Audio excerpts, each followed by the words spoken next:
Hallo aus Spanien! Wir sind hier immer noch vor den Toren des Naturparks Montserrat, in dem wir unser letztes Video beendet haben. Kein Wunder, dass wir noch hier sind, denn es ist wirklich wahnsinnig schön. Deswegen sind wir auch gleich noch 3 Nächte hier geblieben, nachdem wir uns das berühmte Kloster Montserrat angeschaut haben. Das haben wir euch neben dem faszinierenden Carcassonne in Südfrankreich und unserer Fahrt von Frankreich bis hierher nach Spanien in unserem letzten Video gezeigt. Jetzt wollen wir aber weiterziehen, denn wir haben einiges vor. Wir wollen in den nächsten Tagen unter anderem durch eine Schlucht wandern, auf einem Wanderweg, der ganz schön waghalsig aussieht. Und dann wollen wir uns unseren Weg bahnen in die spanische Wüste Badenas Reales mit seinen marsähnlichen Felsformationen. Dazwischen liegt aber noch ganz schön viel Strecke vor uns, also los geht's!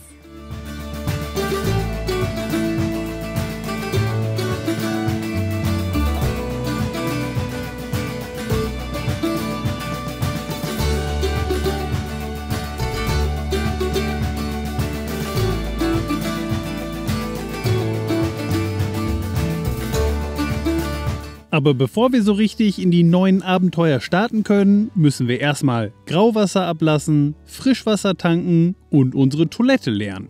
Wie schon zuvor in Frankreich haben wir auch hier in Spanien wieder super einfach eine Fähr- und Entsorgungsstation entlang der Route gefunden. Und das wieder einmal komplett kostenfrei. Ein Hoch auf die jeweiligen Gemeinden, die diesen Service anbieten. Und vielen Dank an die Park4Night-Community für das Eintragen solcher Orte.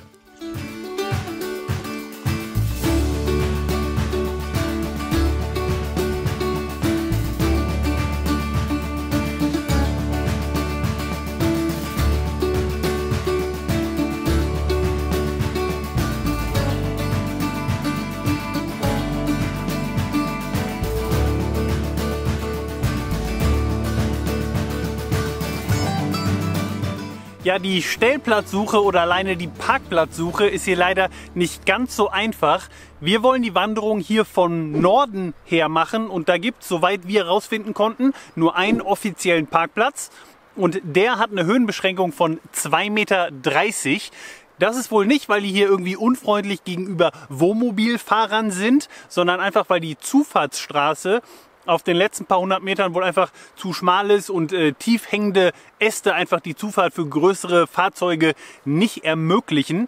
Dafür soll aber das Parken und auch das Freistehen hier am Straßenrand geduldet sein. Das werden wir heute mal ausprobieren. Es gibt wohl auch 2, 3 Parkplätze an den anderen Startpunkten zur Wanderung im Süden, jeweils auf den gegenüberliegenden Seiten der Schlucht bzw. des Flusses. Und die sind wohl auch größer, da können dann auch Wohnmobile hin.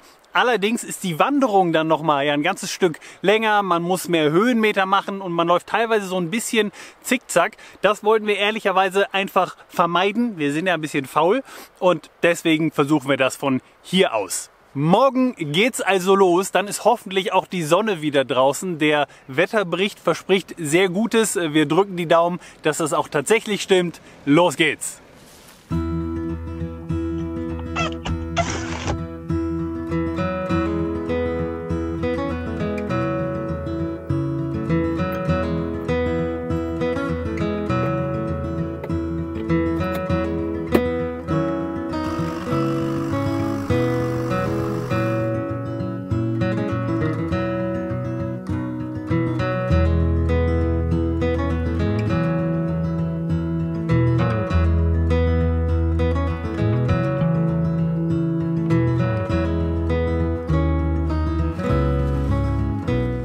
So, die Sonne hat ein bisschen auf sich warten lassen. Es war ganz schön bewölkt, aber jetzt ist sie mit voller Kraft rausgekommen.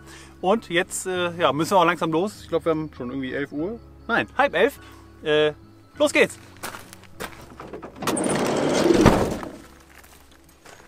Hoffen wir mal, dass das Auto nachher noch da ist.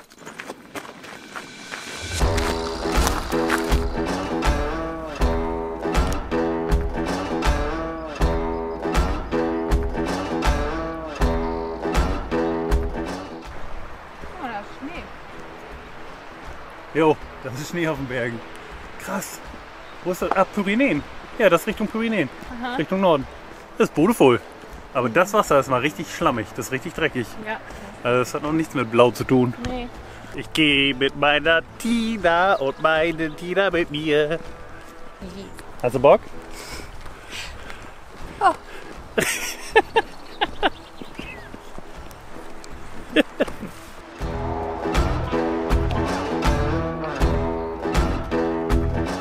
Noch laufen wir zwar an der Straße entlang zum eigentlichen Startpunkt, aber schon jetzt gefällt mir das sehr, sehr gut. Sehr schön hier, Ja. diese Schlucht.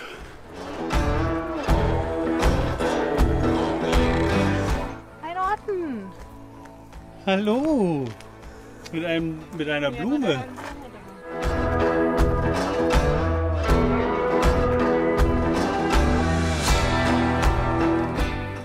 Sehr gut. Tina findet neue Freunde. Kurze Frage, könnt ihr uns tragen? Ja. Ja, oh. Wie geht das?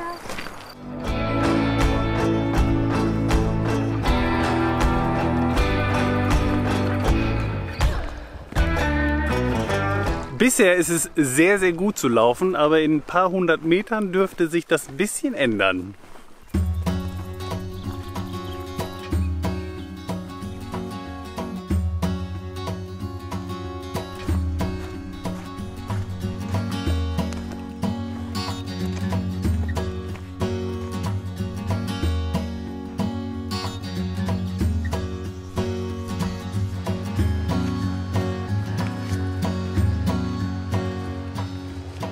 Jetzt fängt der spaßige Teil an, glaube ich. Der Wasserstand ist leider super gering. Das hatten wir schon gelesen leider, weil die hier so eine starke Hitzewelle hatten und super wenig Niederschlag. Und es ist auch sehr schlammig, leider. Mal gucken, ob das in Richtung Stausee noch ein bisschen besser wird, weil eigentlich soll das hier komplett blaues, türkisblaues, super schönes Wasser sein. Und man sieht ja auch, wie hoch das teilweise sonst steht. Warte, ich filme mal darüber. Dass das Wasser halt normalerweise viel höher steht. Naja, was will man machen, ne? Klimaerwärmung.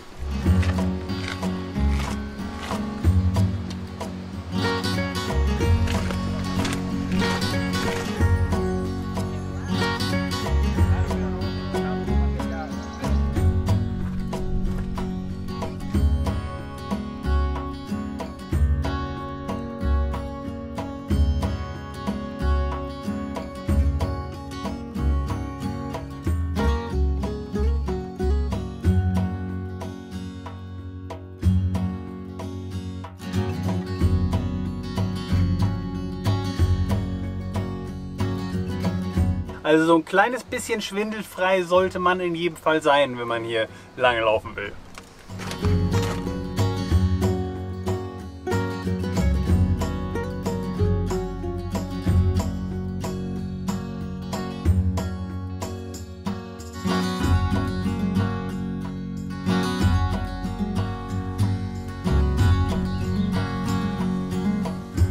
Hier geht teilweise richtig tief runter und man hat nur so Meter, anderthalb Platz, um hier lang zu laufen. Man sollte definitiv festes Schuhwerk anziehen und ich bin super froh, dass es diese Stahlseile hier an der Seite gibt, um sich daran festzuhalten.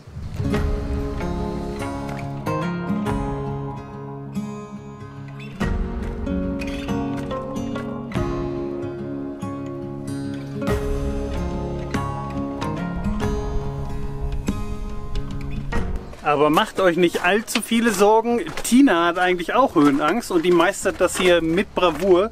Also das ist schon fein. Man fühlt sich hier schon meistens sicher. Ist okay, sagt sie.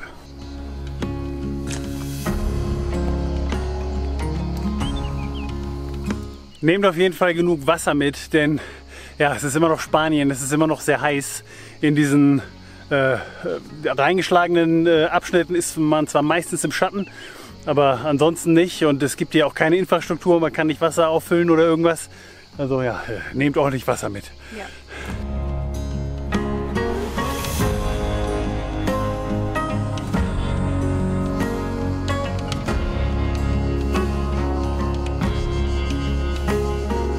Wenn jemand seinen Kräutergarten auffüllen möchte, dann kann er das auch hier gut machen. Ja, super viel so Rosmarin und so, ne? Ja.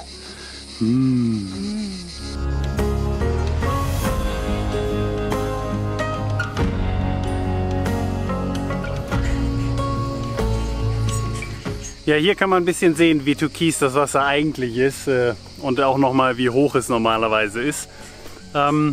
Googelt das mal. Wir können euch hier jetzt keine Bilder zeigen, weil wir die Copyrights dafür nicht haben, aber googelt das mal, wie das hier normalerweise aussieht. Das hier ist schon cool, aber das ist nochmal ein ganzes Stück ja, cooler.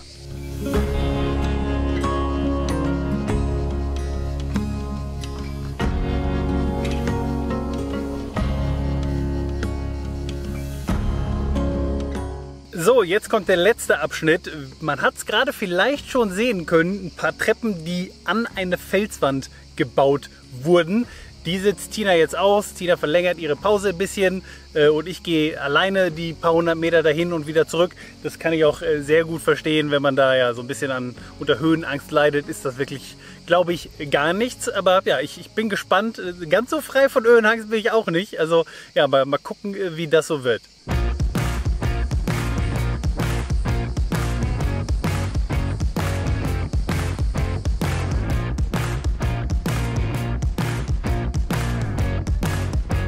Wer bei den bisherigen Abgründen immer noch gesagt hat, och, das kann mir gar nichts abhaben, der dürfte hier jetzt noch mal auf die Probe gestellt werden.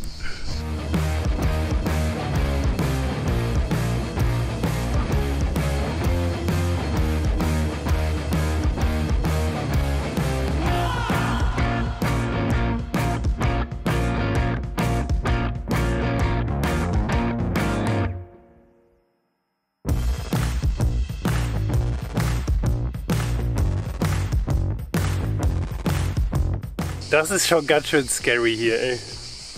Aber das hier lang zu laufen ist ja das eine. Das andere ist, irgendjemand hat das irgendwann mal gebaut.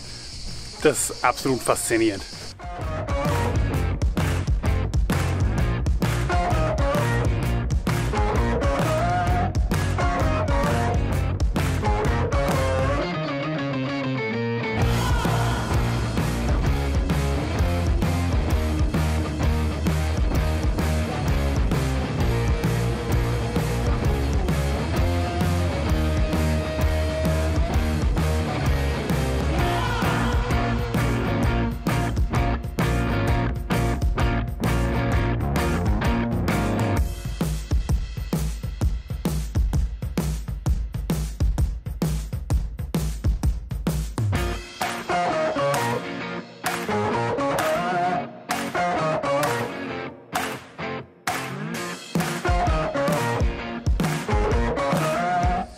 Yay, ich hab's geschafft.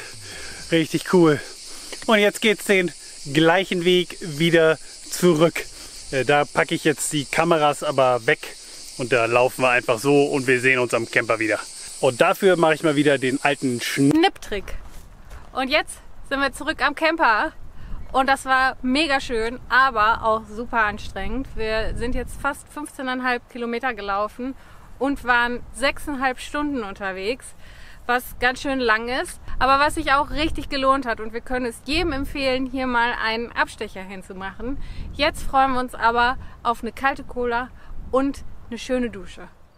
Ach, so eine Dusche nach einer langen Wanderung ist wirklich ein Traum. Wir werden immer wieder gefragt, ob wir die Dusche in unserem Camper denn überhaupt nutzen, und die Antwort ist ganz einfach: ja, auf jeden Fall. Wenn wir unterwegs sind, duschen wir immer in unserem Camper.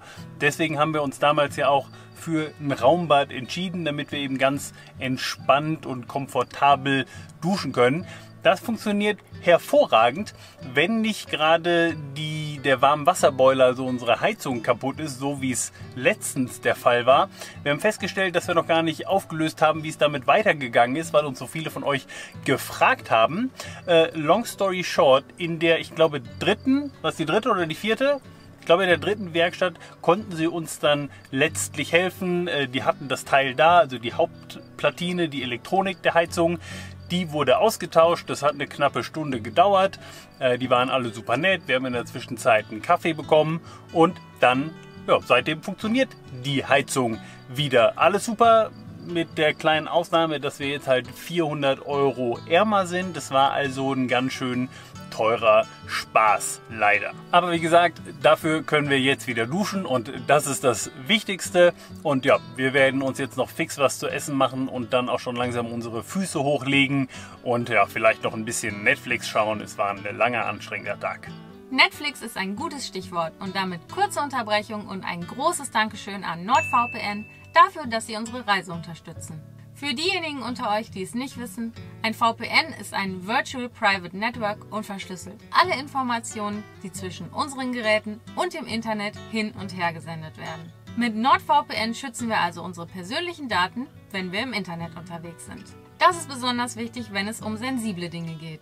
Bestes Beispiel Online-Banking. Wir leben ja im Van und machen daher auch unser Banking von unterwegs. Und da wollen wir natürlich sicher gehen, dass niemand an unsere persönlichen Daten kommt, egal wo und mit welchem WLAN wir verbunden sind. Alleine dafür ist ein VPN also schon absolut sinnvoll. Aber das ist nicht alles, wofür man einen VPN benutzen kann. Denn mit NordVPN kann man auch den virtuellen Standort seines Computers, Handys oder auch Amazon Fire TV Sticks ändern. Das ist perfekt, wenn man auf exklusive Inhalte aus anderen Ländern zugreifen will, auf andere Netflix-Bibliotheken zum Beispiel. Oder auch von unterwegs beim Reisen auf die Inhalte seiner heimischen Lieblingsmediatheken oder Streaming-Plattformen. Ein Klick genügt und schon ist man digital in dem Land seiner Wahl. Wenn auch ihr NordVPN mal ausprobieren wollt, könnt ihr mit dem Code Let'sGetOtter hier riesig sparen und bekommt auch noch einen Gratis-Monat obendrauf. Das Ganze mit 30 Tagen Geld-Zurück-Garantie. Den Code und den Link dazu findet ihr auch nochmal unten in der Videobeschreibung.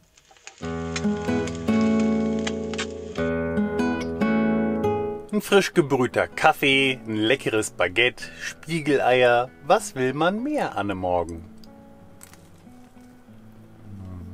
So, wir fahren jetzt in die spanische Wüste Bardenas Reales. Die ist noch ein ganzes Stück von hier entfernt. Ich glaube knapp 250 Kilometer. Wir haben also noch einiges an Strecke vor uns. Aber ja, wir lassen das ganz entspannt angehen und gucken mal, was wir unterwegs vielleicht noch zu Gesicht bekommen. Werden uns dann irgendwann einen Stellplatz suchen und erst morgen früh in die Wüste reinfahren. Denn, wenn ich das richtig verstanden habe, ist das in Teilen auch ein militärisches Sperrgebiet, wo man nur von Sonnenaufgang bis Sonnenuntergang überhaupt reinfahren darf. Das gucken wir uns nochmal ganz genau an, sobald wir dann angekommen sind.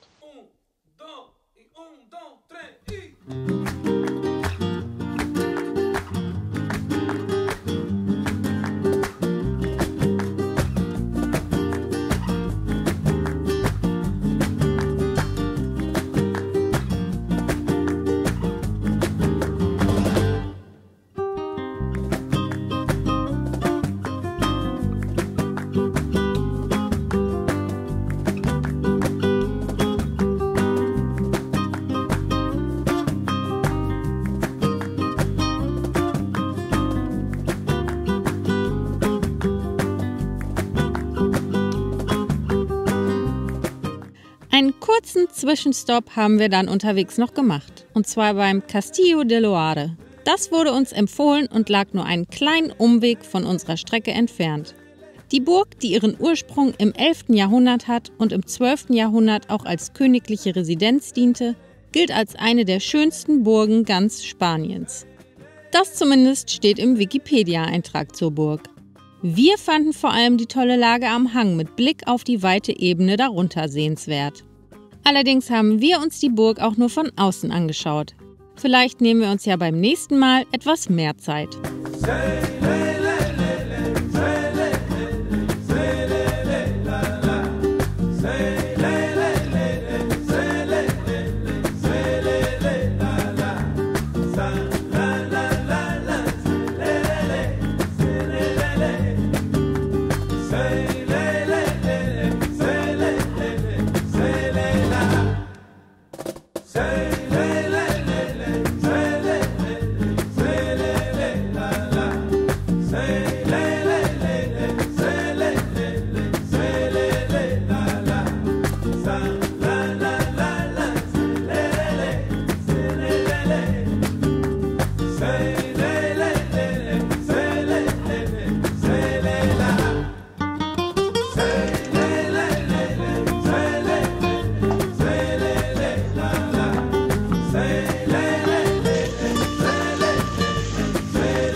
Here, I made you some food. Yes. Dankeschön.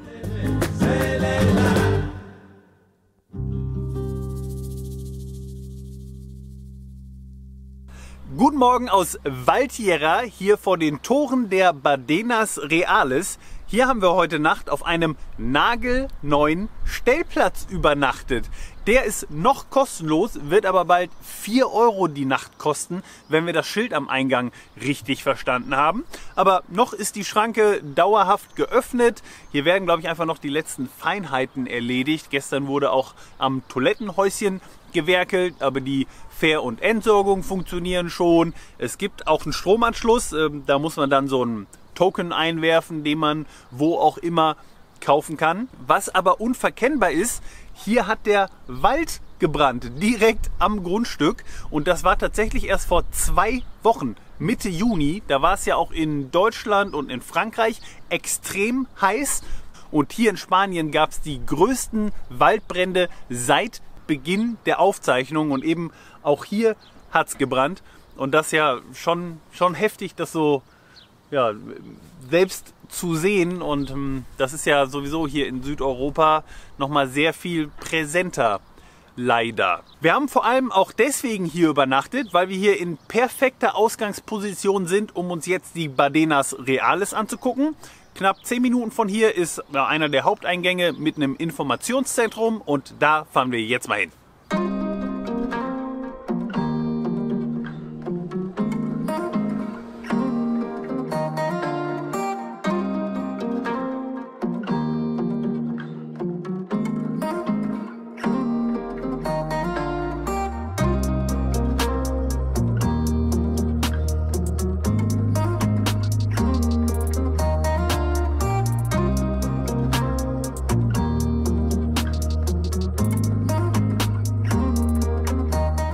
Gerade diese Karte hier bekommen, und hier sind alle Routen eingezeichnet, die man so befahren darf. Die grünen sind für Autos ausgelegt und die anderen zum Fahrradfahren oder Wandern.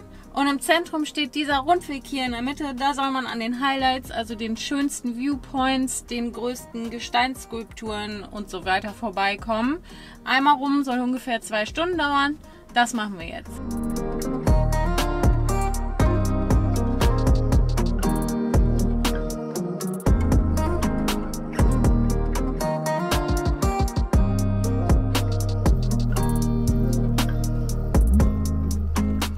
Entschuldigen Sie die Frage, sind Sie ein Känguru? Ja. Wir haben jetzt schon 2 Taschen.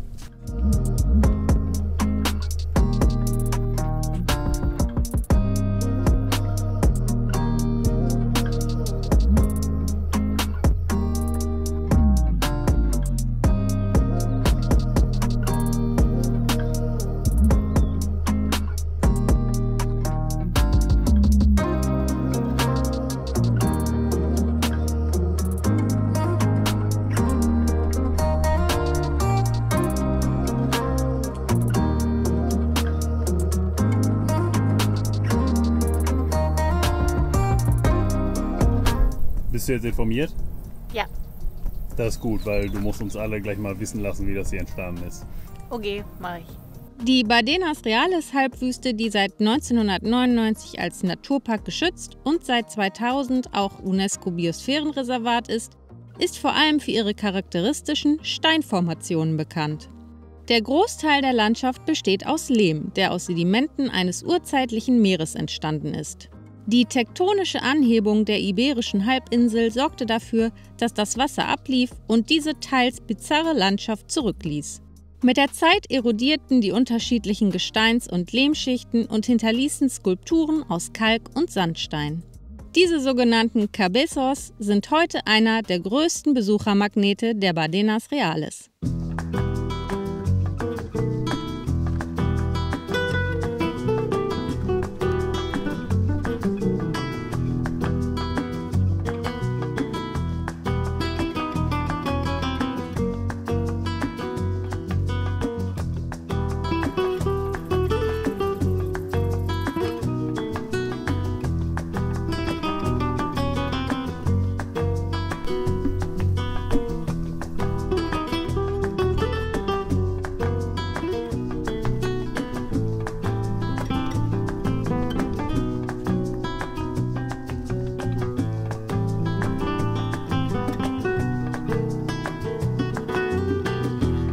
Eigentlich sieht es ja aus wie auf dem Mars oder auf dem Mond. Aber dann sind hier immer wieder so Getreidefelder.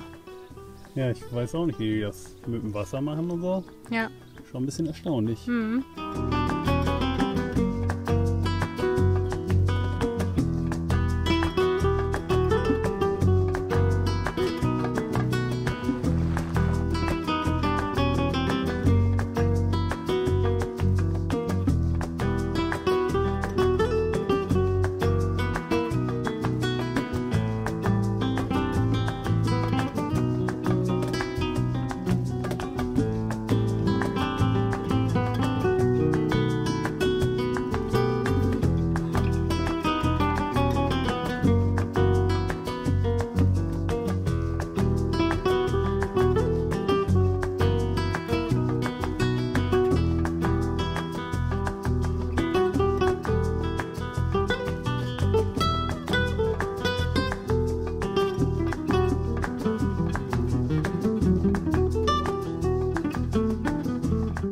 Das sieht schon ganz schön verrückt aus hier.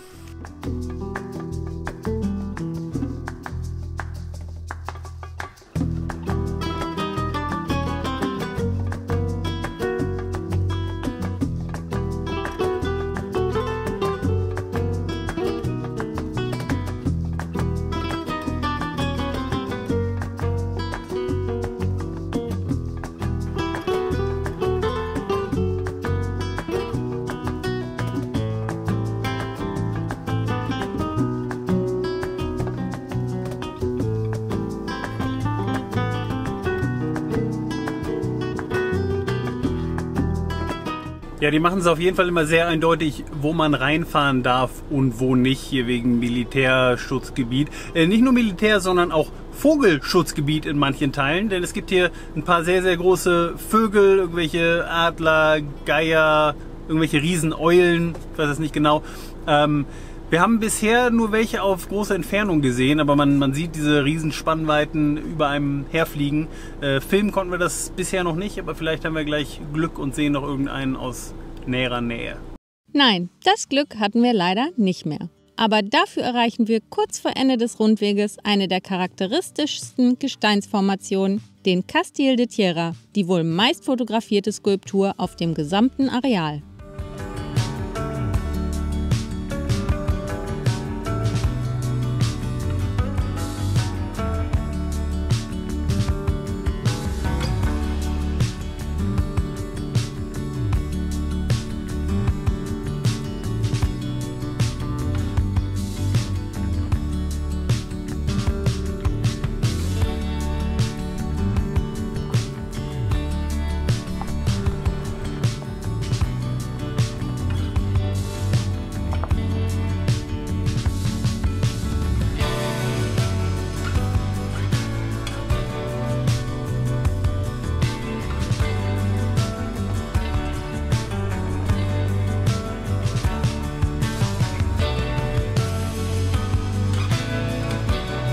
Geht ganz schön tief runter hier.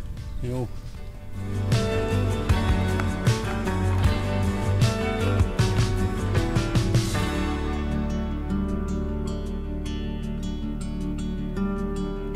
Ja, ich denke, das hier ist der perfekte Ort, das heutige Video zu beenden. Die Badenas Reales waren super toll, eine total faszinierende, surreale Landschaft, absoluten Besuch wert. Und auch die Wanderung zu Beginn des Videos, die wir gemacht haben, hat uns wahnsinnig gut gefallen. Also ja, Spanien fängt wirklich richtig, richtig toll an und wir sind sehr gespannt auf alles, was uns in den nächsten Wochen hier noch erwartet. Wenn ihr uns dabei begleiten wollt, dann abonniert doch gerne unseren Kanal. Und wenn euch dieses Video gefallen hat, dann gebt ihm gerne einen Daumen hoch. Beides würde uns sehr freuen. Und wenn ihr Tipps für die Atlantikküste habt, dann schreibt sie uns gerne unten in die Kommentare. Ich würde sagen, damit beenden wir das Video für heute. Viele liebe Grüße aus der Ferne und bis zum nächsten Mal. Ciao!